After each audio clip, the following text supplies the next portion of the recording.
그걸 좀 보자볼까? 복잡한 그림. 제가 이렇게 그리는 거. 꼭 이러면 써. 왕문어, 상어. 자, 가시죠. 요즘 다리도 이렇게 연결해서 이렇게. 뭐가 무서운 점이냐? 뭐가 무서운 점이냐?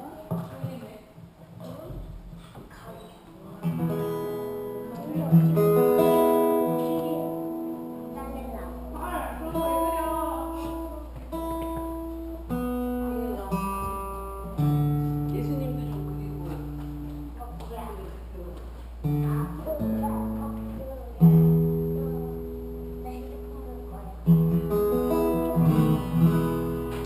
할렐루야. 아멘. 또 화요 모임 이렇게 하나님 주셔서 이렇게 예배할 수 있는데 그런 좋은 또 장소와 또 시간 주시니 감사합니다. 하나님께 영광의 박수 올려주시죠. 할렐루야. 우리가 이렇게 마음껏 예배할 수 있는 게 참 좋은 것 같아요. 어디에 이렇게 소속되어 있지 않고, 저도 뭐 깊은 지식은 아니지만 제가 받은 하나님의 영감을 여러분과 함께 나눌 수 있어서, 제가 무슨 말 해도 여러분 속 안 상하잖아요. 그죠? 제 얘기가 아니라 성경의 말씀이니까 참 기쁩니다. 서로가 이렇게 복음 안에서 기쁘게 찬양하고, 누가 시킨 것도 아니고요, 의무감으로 하는 것도 아니고요, 소속감으로 하는 것도 아니고요. 정말 그냥 안 나와도 누가 뭐라고 얘기할 사람 아무도 없습니다. 안 한다고 뭐 누가 탓할 사람 아무도 없습니다. 그냥 진짜 예수님 보고 하나님 보고 나오신 분들, 우리 가족입니다. 같이 한번 기도하겠습니다. 할렐루야. 하나님 아버지 감사합니다. 우리가 하나님을 사랑할 수 있는 이런 마음 주신 것, 그것은 예수 그리스도의 그 성령님 아니면 우리가 아무것도 할 수 없음을 고백합니다. 정말 거저받은 이 성령의 복음, 아버지 하나님, 정말 우리 가슴에 벅찬 마음이 있습니다. 그 아버지를 사랑합니다. 우리가 한 것이 아무것도 없는데, 또 해드릴 것도 아무것도 없는데, 우리가 악하기만 한데, 우리는 날마다 죄를 짓는데 하나님 우리를 그저 덮어버리셨습니다. 예수님의 보혈로 우리를 덮어주신 그 사랑, 그것이 정말 감사합니다.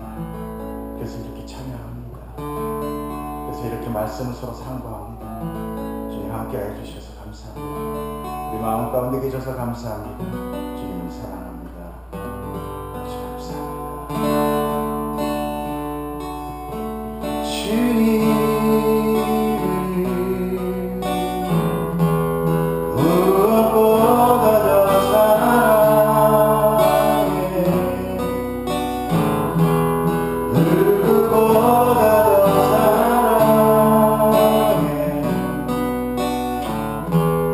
나의 삶을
위하는 것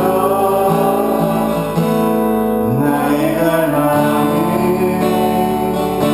주나 사랑하거든 나도 주님을 사랑하는 것 주여 가게 하소서 주여 가게 하소서 주님의 눈에 비춰진 나를 보리 주님과 주셨으니 주여 사랑하기 위하여 나의 모든 것을 주님께 드립니다. 나의 갈망은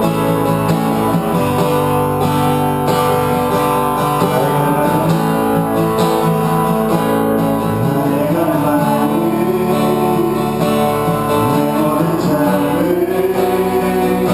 사랑의 제사로 주께 드리는 것 내 사랑 중에 기쁨이 되리 주의 사랑에 빛을 비추리 주여 보게 하소서 주여 가게 하소서 주님의 눈에 비춰진 아름다운 모습 주여 주셨으니 주여 사랑하기 위하여 나의 모든 것을 주님께 드립니다.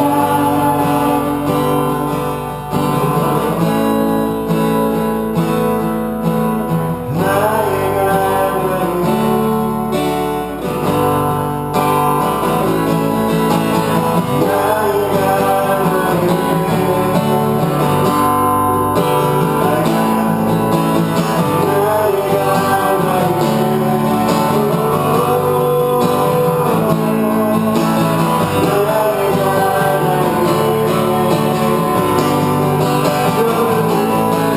주도 가게 하소서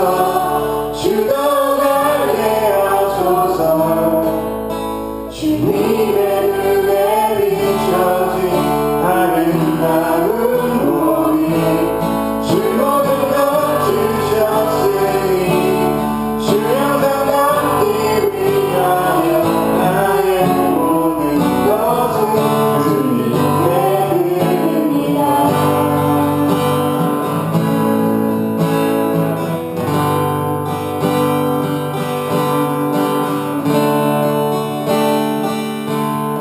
할렐루야. 나의 갈망은 주님께서 나에게 다 채우시고 그 채우신 모든 은혜를 받는 것인 줄 내가 믿습니다. 주님께서 나를 선택하시고 나를 구원하신 주님, 내가 정말 죄 가운데 있을 때 나를 정말 고와 같이 있을 때 나를 붙드신 그 하나님의 그 선하심을 우리가 찬양합니다. 아멘. 박수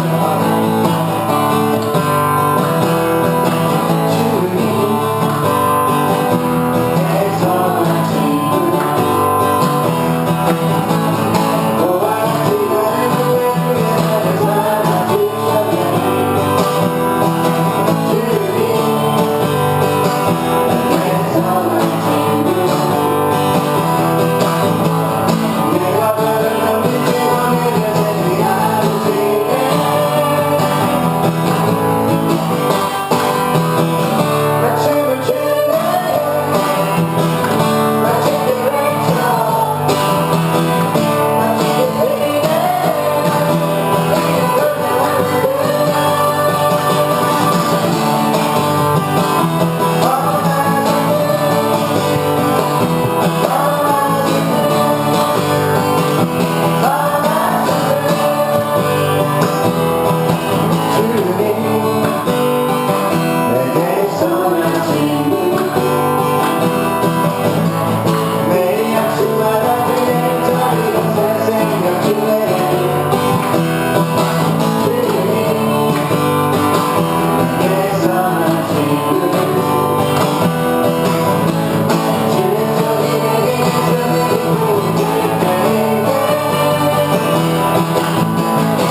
아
달려. 네. 우리 김영 사모님은 쟤는 또 왜 저러니? 이 밤에 왜 말리니? 네. 하나님을 사랑한 죄밖에 없어요. 네, 주님 앞에 우리 한번 우리의 그 세대가 믿음의 세대가 새로운 세대가 내 어떤 이 세상적인 나이와 상관없이 한번 같이 한번 젊은이가 돼서 기쁘게 찬양할 수 있는 것도 저는 하나님 주신 열정이라고 생각합니다. 네. 자, 피곤한 여러분은 앉으셔도 됩니다. 네. 앉으셔서 찬양하십시오. 앉으셔서 손 들고 손 들고 찬양합니다. 다시 오시와 여호와께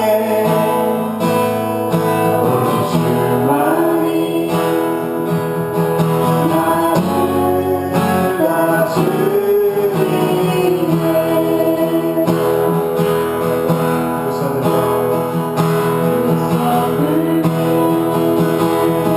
찬양합니다. 다시 오시와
다시 오실 왕을 기대하는 것, 여호와께서 나의 주 된다는 것을 우리가 고백하는 우리 아버지, 당신의 자녀들이 이곳에 있습니다. 우리가 그 마음들, 세상의 모든 헛된 마음 다 버리고 주님 앞에 나아가기 원하는 성령 하나님, 우리 마음에 충만케 하여 주시옵소서. 주님께 우리의 생명을 드립니다. 산 생명을 드리오니 주님 붙들어 주시옵소서. 감사하며 우주 예수님 이름으로 기도드렸사옵나이다. 아멘.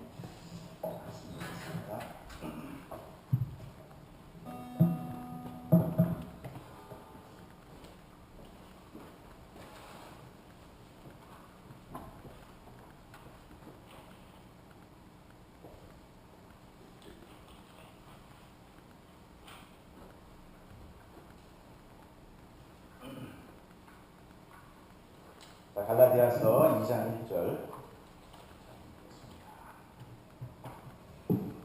보이시나요? 네. 예. 읽겠습니다. 시작. 14년 후에 내가 바나바와 예루살렘에 올라갔다니 계시를 따라 올라가 내가 이방 가운데서 복음을 전하고 그들에게 제시하되 유력한 자들에게 내가 다람질하는 것이나 다람질하는 것이 헛되지 않게 하려 합니다. 그러나 나와 함께 있는 헬라인 디도까지도 억지로 할례를 받게 하지 아니하였으니 이는 가만히 들어온 거짓 형제들 때문이라.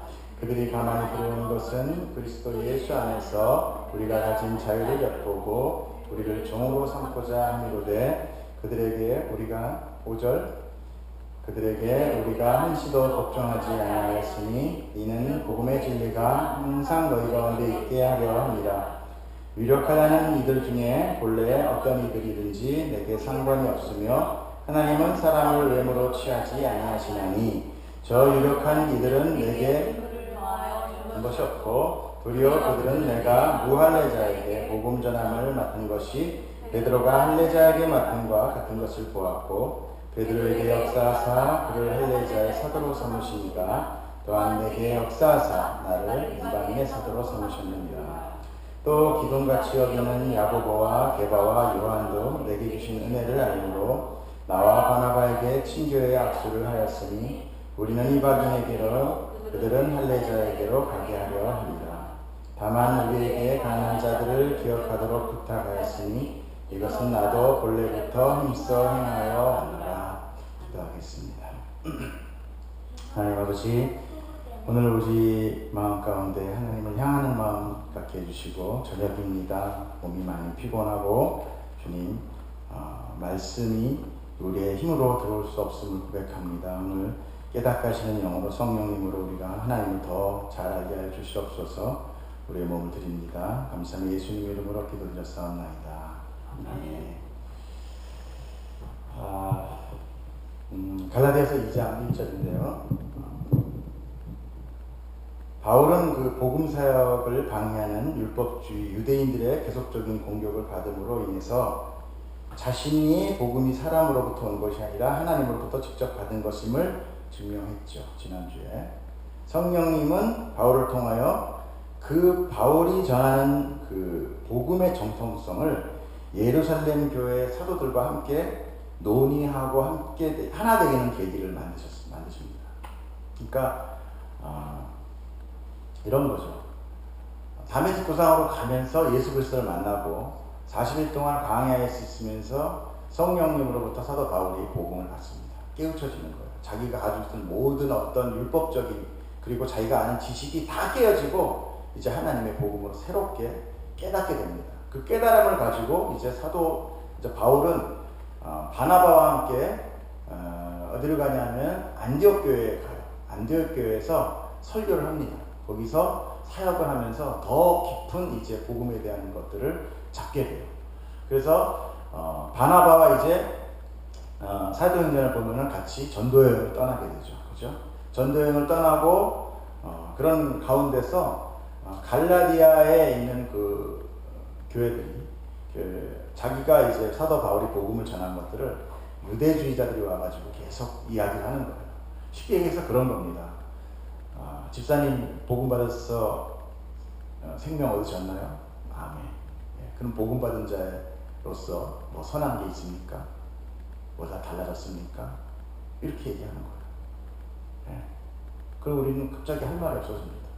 너네는 세상과 분명히 다르다 그러고 빛과 소금이라고 그랬는데 소금의 맛을 내십니까? 빛입니까? 세상과 여러분이 다릅니까? 구원 언제 받았죠? 세례 받았습니까? 당신 안에 성령이 계십니까? 예. 율법에 나오는 모든 성경에 나오는 것들 다 지켜 행하십니까? 11조 내십니까? 제사 드립니까? 하나 조막조막 들이대면요 우리 인간은요 말이 막힙니다. 맞아. 왜 그런지 아세요? 내가 행한 행위가 아무것도 없기 때문에 그래요. 내가 행한 행위가 사람은요 이렇게 뭔가의 대가를 지불해서 받으면 그것이 보장됩니다. 내가 이래서 받은 거야 이거. 네가 뭐야? 근데 거저 받으면요 너 훔쳤지? 아니야. 네, 당황하게 되는 거예요. 인간 세상에서의 어떤 대가 기준은요 뭔가를 아무튼 해내야 되는 그런 구조 속에서 우리는 살아갑니다. 그렇기 때문에 이 복음을 거저받은 복음도요 우리는 세상에 있기 때문에 세상의 모든 가치적으로 생각을 하고 판단합니다. 그 판단으로 들이대면서 물어보면 머리 복잡복잡하게 돼요. 그러면 그 틈을 보고 사단은 집요하게 들어옵니다. 너의 복음은 진짜 복음이 아니야. 그렇게 믿는 게 아니야. 야고보서 해봐. 행함에 없는 기름은 믿음이 아니라고 했어. 그럼 거기에 다 뻥뻥 나가 자빠집니다. 바로 그런 거를 오늘은 다른 교회에서 나오십니까? 마음 놓고. 그렇다고 또 우리 교회 뭐 이런 건 아닙니다. 오해하지 마세요. 우리들이란 얘기죠. 그렇기 때문에 그 복음에 대해서요, 이 세상의 이 주도 자본자들이 얼마나 많은 사람들을 미혹하고 사람들을 휘어잡고 복음 들어가 있는 사람까지도 그 복음을 빼앗으려고 얼마나 노력을 하는지 모릅니다. 그 교회 안에서. 여러분, 이 모든 하단의 역사는 세상에서 이루어지지 않아요. 한번 생각을 해보세요. 사자 우리 안에 들어가는데 맨몸으로 들어가는 사람 봤어요? 사자 우리 안에 들어갈 때는 사자를 마취총을 쏘든지 사자를 뭔가 제압을 해놓고 들어갑니다. 우리도 그래요. 세상 갈 때는 뭔가 마음의 준비를 하고 가요. 제일 무방비 상태가 어디냐? 교회예요. 교회는 무방비 상태입니다. 우리 교인들 다 보세요. 항상 보면 우리가 목사님 무슨 얘기를 하든 난 아멘할 준비가 돼 있어라고 얘기하고 다 받아요. 정말 순수하고 저도 그랬습니다. 무조건 아멘이에요. 오늘 당신은 하나님을 안 믿죠? 아멘. 무조건 아멘부터 나와. 네. 제가 찬양인도 하다가도 뭐 어떠한 얘기를 하면 아멘 그래요. 오늘 하나님께서 우리가 예배를 드려줘야만 영광이 됩니까? 아멘. 이렇게 나와요. 그러니까 아멘할 준비가 돼 있어. 그건 뭐예요? 받을 준비가 돼 있는 거예요. 어떻게 보면 좋은 건데 너무 이게 순진한 거예요. 너무 그냥 무방비 상태예요. 자, 지금 바울은 어떻게 합니까? 자기가 지금 전하는 복음, 이 복음에 대해서 예루살렘 복음에서 전하는 복음과 같은지를 성령님이 보내요. 그러니까 뭐예요? 그런 큰 복음 전하는 하나님부터 직접 자기가 복음을 받은 자도 사도들, 제자들, 예수를 따라다니던 제자들이 전하는 복음과 뭐가 다른지 그걸 검토하러 갑니다. 저는 여기서요, 여러분들이 지금 듣고 있는 복음이 정말 복음인지를 여러분들 깨어서 들어야 돼요. 제가 여기서 지금 뻥을 치면 네, 정말 믿고 얘기하면 안 돼요. 이 나오는 이 안에 진리가 어떤지 그러려면 여러분들은요 한번 되새겨봐야 됩니다. 되새겨봐요. 우리가 받은 복음은 어쩌면 우리가 잘 지켜야 되는 것이에요. 안 그러면은 다 빼앗깁니다. 제가 어떤 특별하게 어떤 교회 무슨 목사님 이런 분들을 제가 이렇게 격화시키려고 하는 이야기가 절대 아니에요. 그건 왜 그러냐면 우리의 생명과 달려있기 때문에 그런 거예요. 우리가 평생 동안을 엉뚱한 거를 듣고 엉뚱한 거를 받다가 결국은 죽어서 우리가 천국 못 간다면 그거같이 억울한 거 없겠어요. 그건 정말 억울한 겁니다. 억울한 정도가 아니에요. 그렇기 때문에 우리가 살아있을 때 이 복음을 정말 제대로 듣고 누리고 지키고 나아가야 되는 것입니다. 한 가지만 더 예를 들면 이번에 세월호 사건 같은 데 보면 그 구원파, 그죠? 유병헌 회장이 지금 얼마나 그냥 난리를 치면서 하는데도 그 사람들 다 바리케이드 치고 막아서고 있는 그 바보 같은 사람들 보잖아요. 응? 그거 정말 안타깝잖아요. 그런데 그건 뭔지 아세요? 세상은 복음을 어떻게 바꾸느냐면 자기의 의와 자기의 자존심과 자기의 기득권으로 바꿔버립니다. 그 사람들이 서 있는 게 꼭 유병헌 회장만이 아니에요. 이거 내가 다니던 교파야. 이거 내가 다니던 그게 나예요. 그게 유병헌이가 나고 구원파가 나고 그게 나랑 이게 살이 붙어진 거예요. 뭐 이런 얘기 하잖아요. 성형수술하라고 이 안에다가 얼굴에다가 몸에다 뭘 들면 이게 뼈와 살이 된대요. 너무 오래되면은 그게 자기게 돼버린 거예요. 응?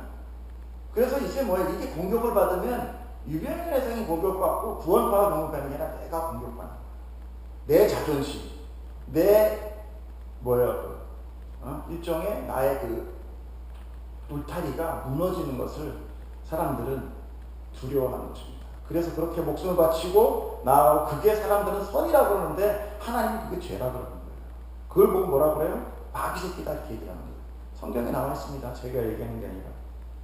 자, 1절 볼게요. 14년 후에 내가 바나바와 함께 기도를 드리고 다시 예루살렘에 올라갔나니 계시를 따라 올라가 내가 이방인 가운데서 전파하는 복음을 그들에게 제시하되 유력한 자들에게 사사로이 하는 것은 내가 다름질한 것이 헛되지 않게 하려 함이라. 14년 후에, 그러니까 이제 11절 1장 다음에 시간이 지나서 이렇게 바나바와 함께 올라갔는데 그것은 내가 의지적으로 간 것이 아니라 계시에 의해서 갔다. 근데 그 계시는 아가보라는 사람이 있어요. 사도행전의 11장 27절에 보면 안디옥 교회에 아가보라는 사람이 성령으로 예언을 해요. 그러면서 예루살렘에 큰 재난과 가뭄과 그런 것이 올 것이다 라는 어떤 그런 흉년이 올 거라는 것을 얘기를 해요. 그래서 이 바울이 각 교회를 다니면서 이 성도를 위한 연보를 합니다. 그죠? 여러분 아실 거예요. 그래서 연보를 다 받아가지고 예루살렘에 올라가는 계기를 만들어요. 그러면서 그 올라갔을 때 이 사도 바울이 그 예루살렘에 있는 사도들과 자기가 가지고 있는 복음에 대해서 다시 같이 나누게 되는 그런 계기가 됩니다. 2절에 보면은 이방 가운데 전파하는 복음을 그들에게 제시해, 그들에게 똑같이 제시하는 거예요. 나는 이런 걸 제시하고 있어.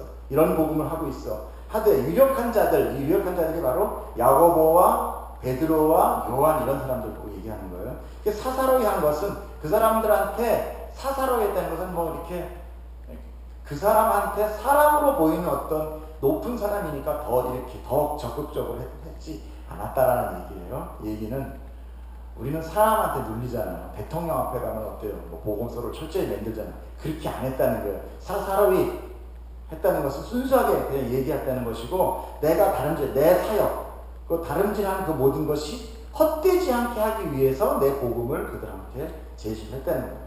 특별히 디도를 데려간 것은, 디도는 그 당시 구제 사역을 담당하고 있었습니다. 그래서 그거는 아마 제가 고린도 후서나인데 보면은 디도를 통해서 전보를 전하고 디도를 통해서 그런 구제 사역을 하는 것들을 성경에 보면은 알 수 있습니다. 그래서 디도를 같이 가게 된 이유고, 특별히 디도는요 헬라인이에요. 유대인이 아닙니다. 그래서 나중에 디도의 할례 문제, 이 문제를 가지고 다시 이제 이야기를 하는데, 바울은 복음이 이방인에게 전했다는 것을 나타내고 싶은 심정이 많이 있었을 거예요. 왜? 이방인에게도 지금 복음이 전해지고 있다. 그리고 베드로도 그걸 알고 있었죠. 그러나 실질적으로 지금 이방의 사도로서 하나님이 쓰고 있다는 것을 자기가 그런 정통성에 대해서 다시 확립하고 싶었던 거예요. 왜 그랬어요? 늘 가는 데마다 유대자들이 와서 쟤는 사도 아니야. 쟤는 복음 잘못했어. 할례 받아야 돼. 그래야 유대인 되는 거고, 그래야 하나님의 자녀 되는 거야. 계속 이거를 방해를 했거든요. 그렇기 때문에 사도의 정통성을 그 사도들과 같이 나눠야 되는 그런 문제들이 있었던 거죠. 3절 볼게요. 그러나 나와 함께 있는 헬라인 디도까지도 억지로 할례를 받게 하지 아니하였으니, 그럼에도 불구하고 디도를 할례 받지 않게 하는 것은 바로 율법 주의자들이 내가 율법 아닌, 율법 없이 은혜로 복음을 받았다는 것을 나타내기 위해서 이방인에게 할례를 하지 않았던 거예요. 이해되세요? 이는 가만히 들어온 거짓 형제들 때문이라. 거짓 형제가 유대주의자들이죠. 그들이 가만히 들어온 것은 그리스도 예수 안에 우리가 가진 자유를 엿보고 우리를 종으로 삼고자 함이로되. 바로 이거예요. 여러분들한테 자유가 있습니까? 진정하게 자유가 있어요? 우리 한번 돌아봤으면 좋겠어요. 여러분, 자유가 있기를 축복합니다. 복음은 자유고 복음은 희년의 선포라고 그랬어요. 하나님 앞에서 우리가 자유한 겁니다. 그런데 여러분 어때요? 세상에 대해서 속박됩니다. 세상을 끊어내지 못해요. 예수 그리스도는 와서 그렇게 말씀하시죠. 너희는 나로 인하여 가족이 원수되고, 자녀가 원수되고, 형제와 부모가 자식 간의 원수가 될 것이다. 이것이 뭐냐면 믿는 자와 안 믿는 자가 갈릴 거다, 그런 이야기가 아니에요. 내가 믿음으로 인해 가지고 그 믿는다는 것은 세상에서 봐서는요, 그러니까 이 자유라는 것을 우리가 생각하면 다른 생각하면 안 돼요. 자유라는 것은 우리가 세상 가운데 자유를 누리는 게 아니라 하나님 가운데 자유를 누리는 거예요. 복음 가운데 세상으로부터 우리가 공격받지 않는 거예요. 세상으로부터 우리가 구속받지 않는 거예요. 그러나 우리가 복음을 받는 그 순간부터는 세상이 우리를 공격하기 시작합니다. 왜? 우리와 다르니까. 사람은 다르면 공격합니다. 머리 긴 데에서는 머리 짧은 사람 공격하는 거고요. 꼬리 긴 데에서는 꼬리 짧은 사람이 공격당하는 거예요. 세상과 다르기 때문에 우리는 공격을 당할 수밖에 없는 거예요. 그렇기 때문에 거짓 형제들은 와서 그 자유를 빼앗고 우리를 그 세상의 종로, 그 율법의 종노릇하게 하는 것입니다. 그들에게 우리가 한시도 복종하지 아니하였으니 이는 복음의 진리가 항상 너희와 너희 가운데 있게 하려 합니다. 아까도 말씀드렸지만 디도를 굳이 할례를 시키지 않은 것은 이제 할례는 없어진 거예요. 할례는 끝난 거예요. 할례는 뭐예요? 구별된, 거룩한, 선민. 사실 선민이라는 얘기를 이스라엘 민족 자체에서 나온 거예요. 선민, 자기들이 선민이다라고 생각을 한 거지 하나님이 너희가 선민이라고 하지 않았어요. 그러나 너희들은 거룩하다 그랬어요. 내가 거룩하니 너희가 거룩하죠. 그렇게 얘기했어요. 거룩은 뭐냐면요, 내가 하나님 되는 게 거룩이 아니에요. 세상과 구별된다는 것이 거룩입니다. 그 거룩, 너는 나의 거룩한 백성이다를 갖다 나누기 위해서 증표로 주는 것이 할례. 그것이 결국 우리에게 살과 피, 결국 그건 뭐냐면 일부를 나타냈지만 우리의 죽음을 나타내는 거예요. 하나님의 백성은 세상에서 죽어야 된다는 것을 이야기하는 거예요. 그러나 지금 어때요? 예수 그리스도가 죽었잖아요. 그때 우리 더 이상 그렇게 몸에 할례를 할 필요가 없는 거예요. 이제 할례는 끝난 거죠. 4절에 그들이 가만히 들어온 것은 그리스도 예수 안에서 우리가 가진 자유를 엿보고 우리를 종로로 탄 거다. 그것이 바로 하나님 우리가 가지고 있는 자유, 하나님이 주신 복음, 그 자유를 세상에서 빼앗아 율법으로 우리를 종로하게 하려고 하는 것이라는 것을 여러분 꼭 잊지 말길 바랍니다. 내게 복음의 분별력이 있는지 그걸 봐야 됩니다. 그러면 뭡니까? 하나님 우리에게 모든 걸 다 하고 선택하고 다 주고 우리는 거지와 같고 우리는 정말 아무것도 아닌 존재인데 그럼 나는 그냥 어떻게 살아야 되나? 그냥 이렇게 누워만 있어야 되는 것인가? 어찌게 보면은요, 정말 복음을 받은 자는요, 종교적으로 봤을 때 굉장히 종교적이지 않은 것 같이 보일 수 있습니다. 종교는 행위예요.